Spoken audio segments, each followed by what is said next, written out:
ආයිබෝවන් අද අපිත් එක්ක එකතුණු හැමෝටම අපි කතා කරන්න යන්නේ රොබෝලා ගැන, ස්මාර්ට් මැෂින්ස් ගැන. ඒ කියන්නේ අපේ ලෝකයේම වේගින් වෙනස් කරන තාක්ෂණය ගැන.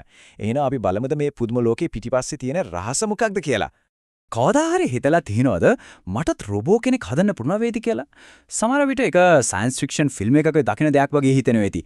ඒත් ඇත්තටම ඒ පිටිපස්සේ තියෙන විද්‍යාව අපි හිතන තරම් සංකීර්ණ නැහැ. ඒ වටේම අපේ ජීවිතයට හරිම ළඟයි.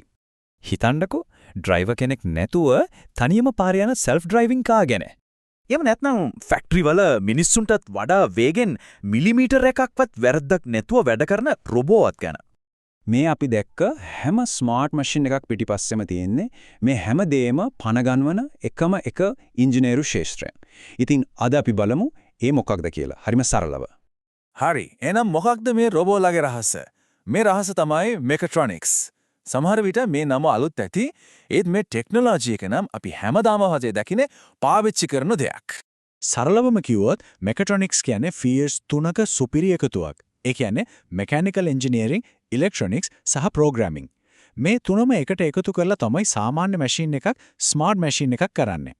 ඔන්න ඕක තමයි සම්පූර්ණ කතාවේ හරය. මෙන්න මේක තමයි මෙකට්‍රොනික්ස් වල මූලිකම අදහස. මැෂින් එකේ ශරීරය හදන මෙකැනිකල් කොටස්, ඒකට දැනෙන්න සලස්වන ඉලෙක්ට්‍රොනික්ස්, සහ මේ හැමදේම පාලනය කරන මොළය වගේ වැඩ කරන ප්‍රෝග්‍රෑමින්. මේ තුන එකතු වුණාම තමයි ස්මාර්ට් මැෂින් එකක් හැදෙන්නේ.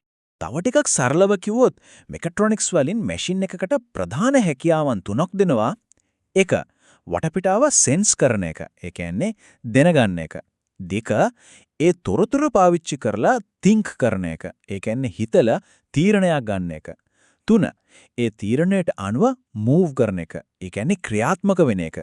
sense, think, move. ඔන්න ඔය තුන තමයි ඕනම ස්මාර්ට් මැෂින් එකක පදනම. හරි.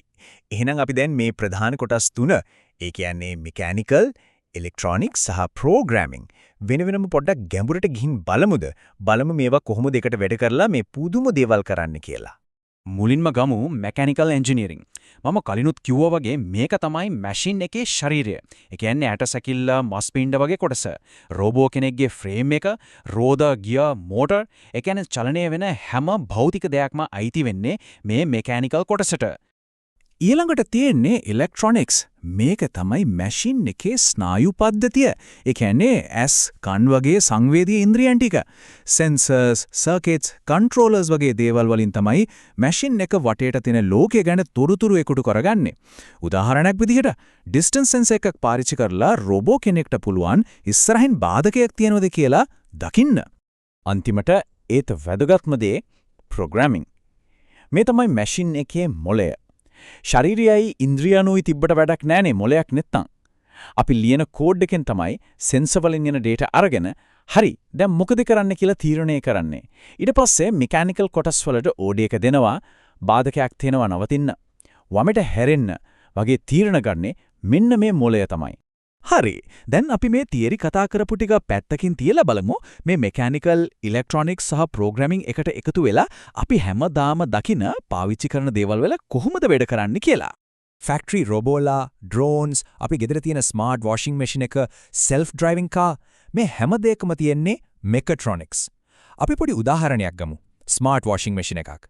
ඒකේ තියෙන මෙකැනිකල් කොටස් තමයි ඩ්‍රම් එක කරකවන මෝටරේ. ඉලෙක්ට්‍රොනික්ස් තමයි රෙදිවල බර මනින සෙන්සර් එක. ප්‍රෝග්‍රෑමින් කියන මොළය තමයි ඒ සෙන්සර් එකේ data අරගෙන හරි මේ බරට මෙච්චර වතුර ඕන, මෙච්චර වෙලා හොදන්න ඕන කියලා තීරණය කරලා මෝටරයට උපදෙස් දෙන්නේ.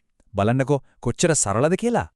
තින් මේක නිකන් ටෙක්නොලොජි එකක් විතරක් නෙවෙයි, ටෙක්නොලොජි පැත්තට පොඩි හැරි උනන්දුවක් තියෙන කෙනෙක්ට මේක නියම අනාගතයක් හදාගන්න පුළුවන් පාරක් වෙන්නත් ඉඩ තියෙනවා. ඔව්.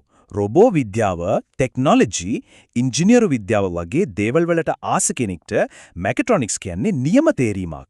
මොකද අනාගත ලෝකයේ මේ ක්ෂේත්‍රයට තියෙන ඉල්ලුම එන්නම වැඩි වෙනව මිසක් අඩු වෙන්නේ නැහැ.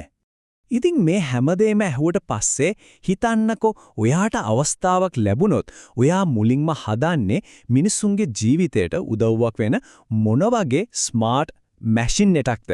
ඒ ගැන හිතලා බලන්න. මේ වගේම තවත් තාක්ෂණික කතාවකින් අපි නැවතත් හමු වෙමු.